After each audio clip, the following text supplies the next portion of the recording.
And also neighbors who are extremely shaken up that this deadly shootout hit so close to home. It's a one trigger pull, one shot. The reconstruction project will add 2 lanes. Can we ask you why you pardoned killers and not the Scott sisters? It's Phil Bryant's day, and I'm going to enjoy it with him. As you can see behind me, crews are still working the scene where a Rankin County man is dead. These 3 little pups are Australian Shepherd mixes and about 8 weeks old. A federal judge extends a temporary restraining order that allows the state's only abortion clinic to remain open since about 6 a.m. this morning, all for one thing: a free year's supply of Chick-fil-A. And now the Secret Service is investigating this operation that spans 5 states and even Canada. Right now, there's not much blooming at the shopping center site, but the mayor says he hopes the outlets at Bloomfield will be booming businesses. I spoke with authorities who are struggling with the tragic loss of their friend, and also neighbors who are extremely shaken up that this deadly shootout hit so close to home. The tragic morning bullets flew at the Colony Park apartments was the morning Pearl police officer Mike Walter was killed. One neighbor saw the commotion from her back porch. Just went to shoot and it was just like pop, pop, pop, pop, pop, pop, pop, pop, pop, pop.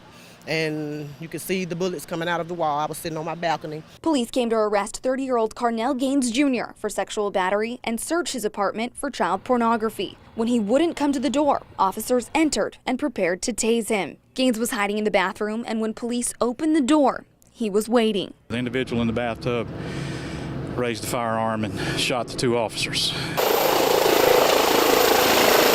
And within the hour, investigator Walter was dead.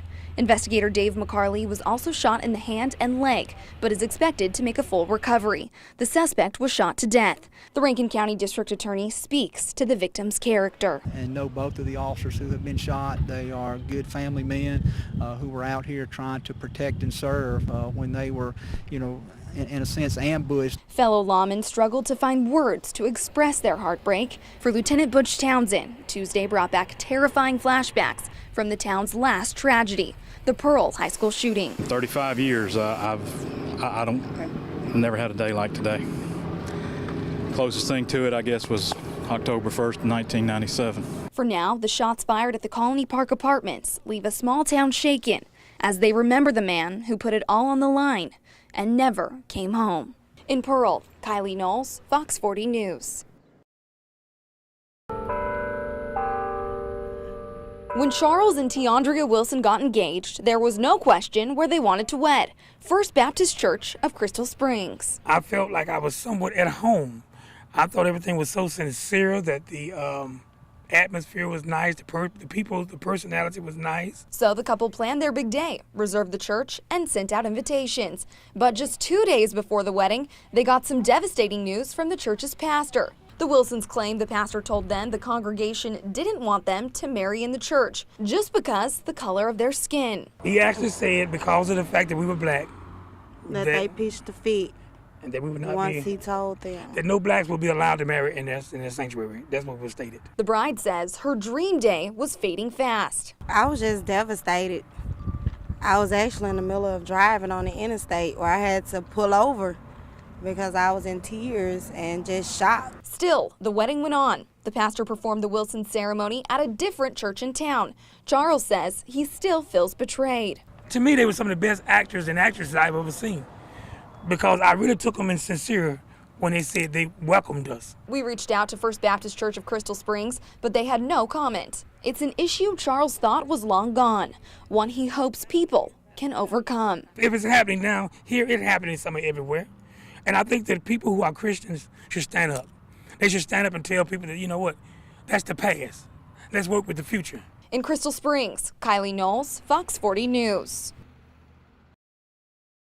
It's a fad that may get more than the fashion police involved. Hinds County Supervisor Kenny Stokes wants to outlaw saggy pants, saying it's indecent exposure. If you're looking for a job, you're not going to find a job with your pants hanging low.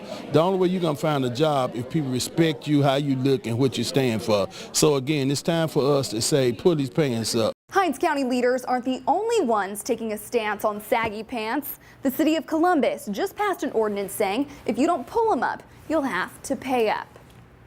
People I talked to say folks look like fools with their pants on the ground. They need to get them up. They got a low self-esteem and a regular credibility. They are disrespecting the whole public. Get them up, get them up.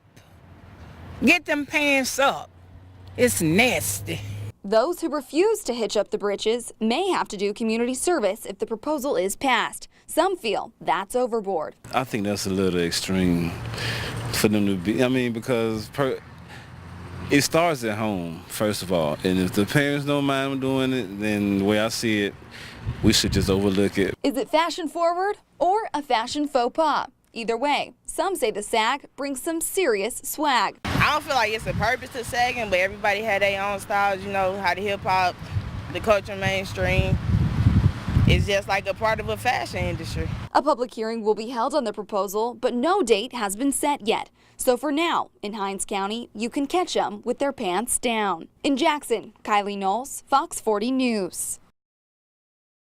Violence at a Vicksburg daycare. Police say the surveillance video from Kitty City Child Care shows a 9-year-old boy kicking, biting, and punching a toddler and a baby, all while a daycare worker is out of the room or not looking. It's even more disturbing to see the action of this 9-year-old kid who just pretty much ran rapid in this room full of kids, attacking that wheel for a period of 10 to 15 minutes, and it went unnoticed. Take a closer look. Here you see the boy make sure the worker isn't looking. He then kicks the little girl, picks her up, and takes her to the adult. Next, you see him sitting with the first victim's baby brother. He starts biting, punching, and shaking the little boy. Police say the children had bruises, and one even had a busted lip.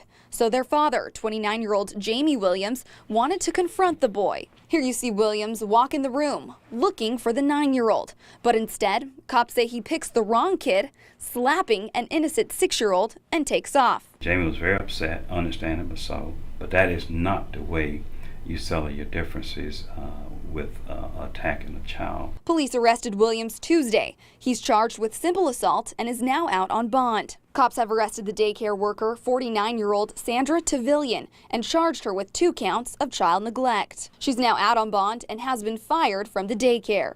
In Vicksburg, Kylee Knoles, Fox 40 News.